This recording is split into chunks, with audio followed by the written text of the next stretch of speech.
In a world where a passport isn't just a travel document, but a symbol of opportunity and freedom, two West African nations stand at a crossroads. What if the power of your citizenship could redefine your future? Today, we bring you an unprecedented showdown, Benin versus Ghana. Which African passport holds the ultimate edge? Imagine a world where the strength of your passport determines not just where you can travel, but where you can invest, live, and thrive. In one corner, we have Benin, offering 63 visa-free destinations, property ownership rights, and enticing tax incentives that drive innovation in its tech zones.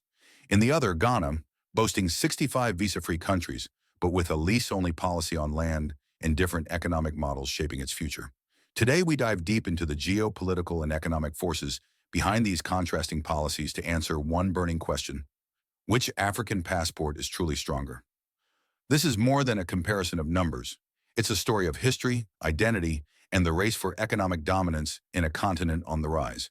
Stay with us as we explore the past, present, and future of these transformative citizenship policies. To understand the showdown, we must journey back through time. Both Benin and Ghana have rich histories that shape their modern identities. Benin, with its legacy of ancient kingdoms and the painful history of the transatlantic slave trade, has reimagined citizenship as a tool for reparative justice and economic empowerment. Ghana, on the other hand, emerged from colonial rule with a vision of Pan-African unity and has long been recognized as a symbol of African progress and stability. Decades of political evolution, economic restructuring, and cultural renaissance have transformed these nations into beacons of opportunity. While Ghana has embraced a model that emphasizes unity and modernity, Benin has taken bold steps to recast its identity on the global stage, especially when it comes to citizenship rights and investment incentives. The evolution of their passport policies mirrors deeper narratives of nation-building, pride, and the struggle to reclaim a lost heritage. Let's break down the numbers. On the surface, Ghana's passport holds a slight advantage with visa-free access to 65 countries compared to Benin's 63. But beyond these figures lies a deeper, more complex picture. In Benin, a unique facet of its citizenship policy allows new citizens not only the freedom to travel, but also the right to own land. This right to property isn't just a legal formality, it's an investment in a nation's future, offering stability and a platform for economic empowerment. Ghana, however, operates on a lease-only policy. While this system has its own merits, it often limits long-term economic benefits for those seeking to truly root themselves in the nation's soil. Then there's the matter of economic incentives. Benin's government has rolled out a groundbreaking 10-year corporate tax break in its tech zones. These incentives are designed to attract investments, stimulate innovation, and position Benin as a regional tech powerhouse. Imagine a scenario where entrepreneurs and multinational companies find not just a passport, but a launchpad for their ventures, spurring economic growth and creating jobs. The visual story here is powerful. Cotonou, Benin's vibrant economic hub, now shines as an emerging magnet for diaspora investment, its streets buzzing with entrepreneurial energy. Meanwhile, Accra continues to build on its reputation as a stable, modern metropolis. But in this showdown, it's not just about where you can travel. The question is, where can you truly invest in your future? Owning land in Benin isn't just about property, it's about building a legacy for the future. When you invest here, you're investing in a country that values your roots and your potential. Accra has always been about growth and opportunity. Our lease system works, but sometimes you wish for that extra level of security that comes with full ownership. Beyond the economic data and policy debates, the true essence of this passport showdown lies in its human impact. It's about the dreams of individuals seeking a better life, the hopes of communities striving for stability, and the vision of nations determined to assert their place on the global stage. For many, a passport represents more than travel.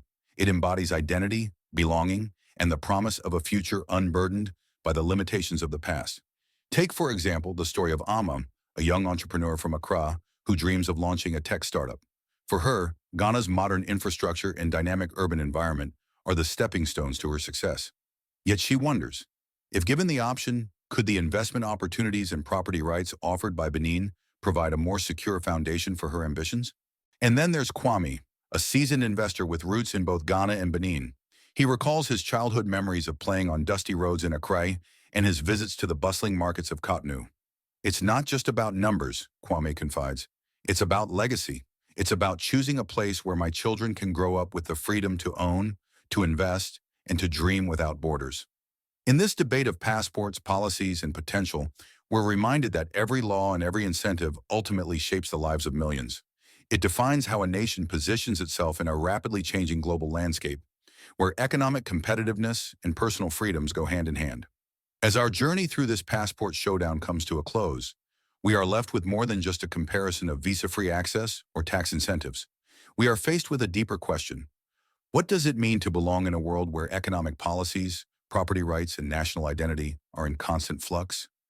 Benin and Ghana each offer unique advantages, reflecting different philosophies on what citizenship should empower: a tangible investment in the future versus a promise of modernity and unity. Benin's model, with its focus on land ownership and long-term economic incentives, offers a compelling vision for those who see property as the cornerstone of legacy. Ghana's approach, while slightly ahead in terms of visa-free access, emphasizes a more traditional path, one built on decades of stability and forward-thinking urban development. In this dynamic contest, the strength of a passport is measured not only in the number of countries it can access, but in the opportunities it unlocks for its citizens. Which passport is stronger? The answer may differ depending on who you ask: a young entrepreneur seeking a launchpad for innovation, a family looking for a stable foundation, or an investor aiming to build a legacy. But one thing is clear: in the heart of West Africa, both Benin and Ghana are shaping futures that extend far beyond borders. They are crafting narratives of empowerment, resilience, and hope, a reminder that every passport carries with it the power to transform lives. As we close this chapter, we invite you to ponder. In an increasingly interconnected world, what defines the true strength of a passport? Is it the number of visas it holds, or the opportunities it creates for a brighter, more inclusive future? The debate is far from over, and the journey of citizenship is one that continues to evolve with every new policy, every innovation, and every hopeful dream. Thank you for joining us on this exploration of two powerful visions for African citizenship. Share your thoughts in the comments below. Do you see the future of citizenship in land ownership and innovative tax incentives, or in the promise of established stability and global mobility? Subscribe for more in-depth analyses, and stay tuned as we continue to uncover the stories that shape our world. From the vibrant streets of Accra to the dynamic hubs of Cotonou, the passport is more than just a travel document. It's a key to unlocking a future of boundless opportunity. This is the face of modern Africa, where every policy and every vision contributes to the larger narrative of growth, unity, and resilience.